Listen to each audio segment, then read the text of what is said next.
안녕하십니까. 암호화폐 정보를 전달해드리는 닥터 비트맨입니다. 일요일도 슬슬 마무리되고 있습니다. 남은 주말도 행복한 시간 보내시길 바라면서 일요일의 마무리는 과연 어떠한 소식들이 나오게 될지 보도록 하겠습니다. 최근 들어 암호화폐 시장이 보합 흐름을 보이며 심심한 장을 연출하고 있는데요. 암호화폐 시장뿐만 아니라 미국의 증시 또한 비슷한 흐름을 보이는 것 같습니다. 미 증시 3대 지수도 혼조세를 보이며 마감을 했는데 블록체인 테마주는 1.2% 하락을 했다고 합니다. 다우존스 지수가 0.48% 상승하며 S&P 500 지수가 0.05%, 나스닥 종합지수가 0.6% 하락을 하며 거래를 마쳤다고 하는데요. 미 증시 블록체인 테마는 1.2% 하락을 했다고 합니다.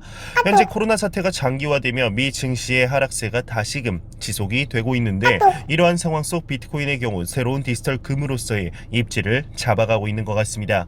비트코인에 대한 관심도가 지속적으로 증가를 하고 있는 것인데요. 이러한 관심이 지속되면서 비트코인의 채굴자들의 수익이 또 한 번 놀라게 하는 것 같습니다. 8월 한 달간 비트코인의 채굴자들의 수익이 3억 원을 훌쩍 넘었다고 하는데 보도록 하겠습니다. 비트코인의 채굴자들은 8월 한 달간 3억 6,800만 달러의 수익을 거뒀다고 합니다. 지난달 비트코인의 채굴자는 3억 6,830만 달러, 하나로 약 4,368억 원의 매출을 올려 전월 대비 23.19%의 증가세를 나타냈다고 합니다. 아래 차트에 따르면 이는 블록 보상과 거래 수수료를 고려할 때 지난 3개월 동안 가장 높은 수익 수치였다고 하는데요. 그만큼 암호화폐 시장이 현재 성장세를 보이고 있다는 것이죠.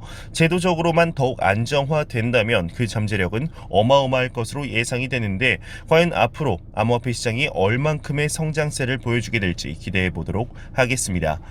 2017년 말에서 2018년 초 암호화폐 시장뿐만 아니라 전 세계를 강타했던 비트코인의 초강세장 시절 비트코인 백만장자들이 굉장히 많이 탄생을 했죠. 현재 그 비트코인의 백만장자 주소가 17,005개가 있다고 합니다. 생각보다 적은 숫자가 아닌가 생각이 드는데 내용 보도록 하겠습니다. 현재 비트코인 백만장자 주소 수는 17,005개가 있다고 합니다. 하나의 주소가 한 명의 소유주라는 가정하에 오늘날 17,005명의 비트코인 백만장자가 있다고 합니다. 이를 디크립트가 보도를 했는데 짧은 역사 동안 비트코인 가격은 1센트 미만에서 2017년에 거의 2만 달러를 기록을 했죠. 아까 언급해드렸던 내용인데요. 이 초강세장은 비트코인을 가지고 있던 투자자들을 리치로 만들었지만 얼마나 많은 사람들이 대박을 터뜨렸는가는 나와 있지 않죠. 가장 간단한 확인 방법 중 하나가 비트코인 백만장자의 수를 살펴보는 것입니다. 그 수가 17,005개라는 것인데 밑에 내용이 그리 중요하지 않아서 넘어가도록 하겠습니다. 네, 밑에 내용 중 이제 볼만한 내용 중 하나가 바로 미국의 토탈 백만장자랑 비트코인 백만장자랑 비교했을 때 82배의 숫자가 적다는 것인데 그만큼 암호화폐 시장이 작다는 걸 반증하는 것이겠죠. 저는 이러한 것들을 볼 때마다 아직까지 정말 암호화폐 시장이 초기 시장이구나 확인하는 것 같습니다. 3에서 5년 뒤 CBDC가 현실적으로 사용이 될 때 암호화폐 시장이 제도권 안으로 들어올 때 성장해 있을 암호화폐 시장의 모습이 기대가 되는 것 같습니다. 2019년 암호화폐 시장을 떠들썩하게 했던 많은 소식들이 있었습니다. 그중 하나가 바로 페이스북의 리브라 프로젝트였는데 리브라 프로젝트 백서가 발간되자마자 전 세계 각국의 중앙정부에서 어디 민간 기업이 감히 주권 통화에 도전하냐며 엄청난 공격을 했었는데요. 그때부터였던 것 같습니다. 스테이블 코인에 대한 규제를 해야 한다는 목소리가 높아졌던 것이죠. 이번에 나온 기사 또한 같은 맥락을 하는 내용인데 오늘은 EU에서 나왔습니다. 보도록 하겠습니다. EU 5개국 재무장관 공동 성명 스테이블코인 엄격히 규제돼야 한다 이런 내용이 나왔습니다. 네, 11일 금요일 유럽연합 회의가 열려 암호화폐 스테이블코인은 EU 내에서 엄격히 규제돼야 한다는 공동성명이 발표가 되었습니다.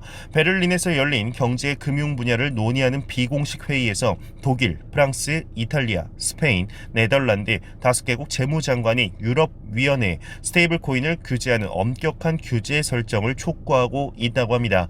공동성명의 경우 명확한 규제가 이뤄질 때까지는 스테이블코인을 유럽연합에서 운용해서는 안 된다고 밝혔었는데 구체적으로는 스테이블 코인이 EU권 내에서 운용될 경우 유로화 또는 다른 EU 국가들이 발행하는 법정 통화의 1:1 비율로 고정할 것을 요구하고 있다고 합니다. 그 밑에 이제 암호화폐 전반에 대한 규제 초안을 준비하는가라는 부제를 살펴보겠습니다. 이후의 경우는 몇 주 안에 암호화폐 전반에 대한 중요한 규제 초안을 발표할 것으로 보도되고 있는데요. 이미 167페이지에 달하는 초안문을 준비했다고 합니다. 간단하게 이 문건의 요점은 법적 확실성 제공, 그리고 혁신 촉진, 그리고 소비자와 투자자 보호, 금융 안정성과 시장 성실성을 확보하는 것이 새 규칙의 목적이라고 합니다. 더욱이 절차 면에서는 암호화폐 개발자의 경우 발행자, 토큰 거래 플랫폼에 관한 모든 관련 정보를 기재한 백서를 작성해 운영 개시 전 규제 당국의 승인을 받아야 한다는 것이죠. 현재 이처럼 EU뿐만 아니라 이제 전 세계적으로 스테이블 코인을 시작으로 CBDC를 비롯해 암호화폐 시장까지 제도권 안으로 들이려는 노력을 하고 있습니다. 그 시작은 대부분 과세로 시작해 법적인 지위를 가지게 하는 것이죠. 현재 암호화폐 시장이 점점 커질 수 있는 가능성들이 많이 보이고 있는 이러한 상황 속에서도 아직까지 일반인들의 눈에는 그저 도박으로만 보는 것이 참 안타까운 상황인 것이죠. 전문가들이 중요하다고 하는 것 중 하나가 바로 인식의 제고인데요. 인식의 제고를 위해 많은 암호화폐 기업들이 부단히 노력을 하고 있죠. 얼마 전 대표적으로 그레이스케일의 TV 광고를 볼 수 있을 텐데 앞으로 꾸준히 노력하여 건강한 시장이 형성이 되었으면 좋겠습니다.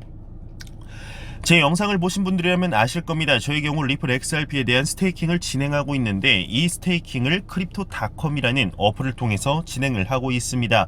이 크립토닷컴 측에서 디파이 시장까지 진출을 했다고 합니다. 사업 확장 속도가 정말 빠른 것 같은데 굉장히 화제가 되고 있어 가지고 와봤습니다. 보도록 하겠습니다. 크립토닷컴은 디파이 수합을 발표했습니다. 암호화폐 결제 서비스를 제공하는 크립토닷컴이 서비스를 예정하는 디파이 플랫폼 디파이 수합의 백서를 발표했다고 합니다. 디파이 토큰의 교환 및 이자 농사를 수행할 최적의 장을 제공하는 것이 그 목적이라고 하는데요. 11일에 공표한 백서에 의하면 디파이 수합은 탈중앙화 거래소 유니스왑의 포크판으로서 이자 농사와 같은 기능을 제공하는 중앙 집권형 거래소가 되고 있다고 합니다. 디파이 수합이 유니스왑과 다른 점은 토큰의 선택사항 및 지리적 제한과 크립토닷컴의 토큰 CRO를 이용한 인센티브 설계에 있다고 하는데요. 예를 들어서 CRO 토큰을 이 플랫폼에 스테이킹하는 이용자는 보상으로서 매일 CRO 토큰이 배당이 된다고 합니다. 스테이킹의 양이 증가할수록 이율도 증가한다고 하는데 스테이킹 최저량은 1000CRO부터 그리고 스테이킹 기간은 최저 1년에서 최대 4년이라고 합니다. 네, 밑에 사진 보시면은 그 비율을 알 수가 있는데 맨 밑에 5천만 개의 CRO를 디파이 풀에 스테이킹 시 4년 기준 20배의 이율을 얻을 수가 있습니다. 눈으로 보고도 믿기지 않는 숫자인데요. 이 소식이 나온 직후 현재 CRO의 경우는 7%대의 높은 상승률을 보여주며 시가총액 10위권에 안착하는 모습을 보여주었습니다. 디파이의 경우 저도 실제로 지금 해본 적이 없어 막연한 두려움이 있는데 나중에 직접 해보고 리뷰 남겨보도록 하겠습니다. 매일같이 나오는 리플 XRP에 관한 소식입니다. 리플사는 결제 서비스를 넘어 암호화폐 업계에 이제 아마존이 될 것이다 언급을 했는데 내용 보도록 하겠습니다. 리플 결제 서비스 넘어 암호화폐 업계 아마존이 될 것 새 성장 전략은 리플이 암호화폐 산업계의 아마존이 될 것이다 이렇게 포부를 밝혔습니다. 암호화폐 전문 매체 코인텔레그래프에 따르면 리플의 프레드 갈링하우스 CEO의 경우는 아마존이 책 판매로 시작해 거대한 거래 사업자로 성장한 것처럼 결제 서비스로 시작해 리플 또한 2년 뒤에는 암호화폐 산업의 아마존이 될 것이다 언급을 했는데요. 리플의 경우 주력 사업이 국경 간 결제 시스템이죠. 처음 나왔을 때 포브가 스위프트를 잡겠다는 야심을 적극적으로 표출했었죠. 하지만 리플의 이던 베어 개발 책임자의 경우 리플 네트워크가 새로운 어플리케이션 앱 제작을 촉진하겠다며 기존 결제 서비스를 넘어 네트워크에서의 새로운 사용 사례를 확대할 것이라고 언급을 했습니다. 실제로 리플사의 경우 굉장히 많은 산업에 발을 뻗어놓고 있는 것이 사실이죠. 생긴 지 얼마 안 된 스타트업이라고 보기 힘들 정도의 사업 확장성을 보여주고 있는데 그만큼 리플사의 솔루션과 마케팅이 굉장하다는 것을 볼 수 있는 것 같습니다. 지금 하지만 그에 반해 XRP의 가격은 오르지 않아 많은 투자자분들의 애간장을 타게 하는데요. 이러한 사업 확장성과 같이 XRP의 가격이 높게 올라 투자자분들의 애환을 녹일 수 있으면 좋겠습니다. 네, 안 보고 가면 섭섭하겠죠. 크립토 공포 탐욕 지수입니다. 네, 크립토 공포 탐욕 지수의 경우는 41포인트로 전날과 같은 41포인트 공포 단계를 유지했습니다. 요즘 지지부진한 모습 때문에 포인트가 내려간 모습이죠. 참 안타까운데요. 이 지수는 0에 가까울수록 공포, 100이면 낙관이라고 보시면 될 것 같습니다.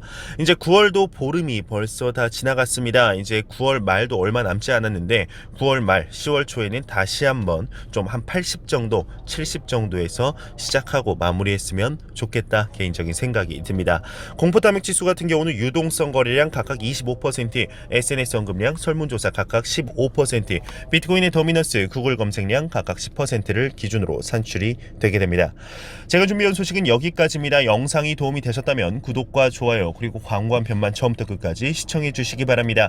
이 채널은 오직 광고 수익으로 운영이 되게 됩니다. 항상 영상 시청해 주시는 시청자분들 구독자분들 너무나 감사합니다. 저는 다음 영상으로 찾아뵙도록 하겠습니다. 지금까지 닥터 비트맨이었습니다.